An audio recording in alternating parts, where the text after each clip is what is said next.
SC corporation pending నిధులను వెంటనే విడుదల చేసి లబ్దిదారులకు స్వయం ఉపాధి పథకాలు అందించాలని ఎంఆర్పీఎస్ నేత కోటా సుబ్బు మాదిగ డిమాండ్ చేశారు. నిధుల జాప్యం వల్ల ఎస్సీ యువత నష్టపోతున్నారని, ప్రభుత్వం స్పందించకపోతే ప్రజా ఉద్యమం చేపడతామని స్పష్టం చేశారు. ఎస్సీ కార్పొరేషన్ నిధుల విడుదల కోసం అవసరమైతే ప్రజా ఉద్యమాన్ని చేపడతామని ఆయన స్పష్టం చేశారు. అందరికీ నమస్కారం. నా పేరు కోటా సుబ్బు మాదిగ, ఎంఆర్పీఎస్ రాష్ట్ర అధికార ప్రతినిధి, మానేశ్వరి ఉసురుపాటి బ్రహ్మయ్య మాదిగ గారి నాయకత్వంలో పనిచేస్తూ ఉన్నాను.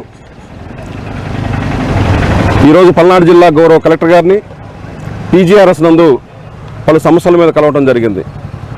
ముఖ్యంగా ఏదైతే కూటమి ప్రభుత్వం ఏర్పడి 2 సంవత్సరాల పైబడవుతుంది, మరి ఇప్పటికీ దళితులకు సంబంధించినటువంటి కార్పొరేషన్ చైర్మన్లు నియమించారు. కానీ మరి ఆ చైర్మన్లకు సంబంధించినటువంటి ఆ వర్గాలకు సంబంధించినటువంటి నిధులు కేటాయించకపోవటం నిజంగా ఈ రాష్ట్రంలో కూటమి ప్రభుత్వం దళితులను అవమానించినట్టు నేను సందర్భంగా తెలియజేస్తా ఉన్నా. గత 5 ఏళ్లు జగన్మోహన్ రెడ్డి గారు ఎస్సీ కార్పొరేషన్ నిర్వీర్యం చేసిండు.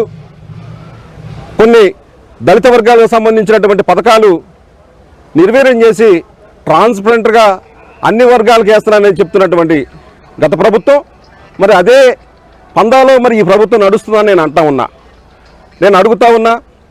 ఈ కూటమి ప్రభుత్వం అధికారంలోకి వస్తే యువనేత నారా లోకేష్ గారు ఒక మాట అన్నారు. ఏదైతే దళితులకు సంబంధించినటువంటి 26 పథకాలు ఉన్నాయో, జగన్మోహన్ రెడ్డి ఏదైతే దళితులకు సంబంధించినటువంటి 26 పథకాలు ఆపేసిండో అవి మొత్తం యాక్టివ్ చేస్తానని మాట ఇచ్చినటువంటి నారా లోకేష్ గారికి ఇవాళ సమాధానం చెప్పాలని సందర్భంగా నేను అడుగుతా ఉన్నా. ముఖ్యంగా దళిత వర్గాలకు సంబంధించినటువంటి సప్లాను ఇవాళ ఏమైపోయిందో నేను అడుగుతా ఉన్నా.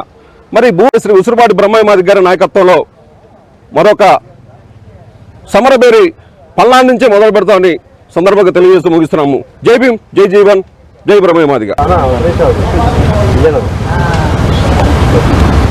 ఓకే.